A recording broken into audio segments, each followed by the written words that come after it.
ভাড়ায় মোটরসাইকেল চালিয়ে পরিবারের ৫ সদস্যের ব্যয়ভার বহন করেন বরগুনা সদর উপজেলার মতি মৃধা।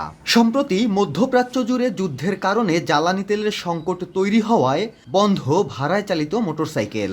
একদিকে রোজগার বন্ধ, অন্যদিকে ঋণের কিস্তি দিতে না পারায় বিপাকে সে। ১৭ দিন হয়েছে, এর মধ্যে পাম্পে ৩ বার গেছি, ২ বার তেল পাই নাই, একবার পাইছি ২০০ টাকার মাত্র। কচু শাক এমনি হাই শাক এরম টোহাইটা দিন এরম কষ্ট করে চলতেছে। আর কিস্তি এলা রাইলে তো কথা শুনে শুধু মতি মৃধা নয়, জ্বালানি তেলের সংকটে এমন অবস্থা জেলার ৩০,০০০-এরও বেশি ভাড়ায় চালিত মোটরসাইকেল চালকের।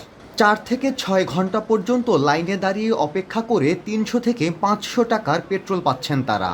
জ্বালানি তেলের চাহিদা পূরণ না হওয়ায় প্রভাব পড়ছে আয় রোজগারে। পেট্রোলের উপর রোজগার নির্ভরশীল মোটরসাইকেল চালকদের অগ্রাধিকার ভিত্তিতে জ্বালানি সরবরাহ নিশ্চিতের দাবি তাদের।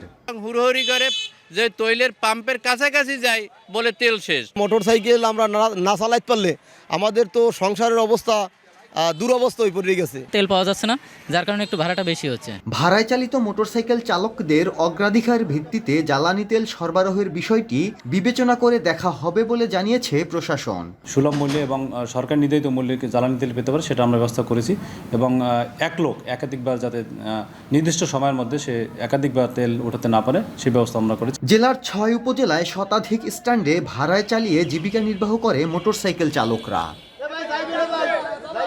সাইফুল মিরাজ, সময় সংবাদ, বরগুনা।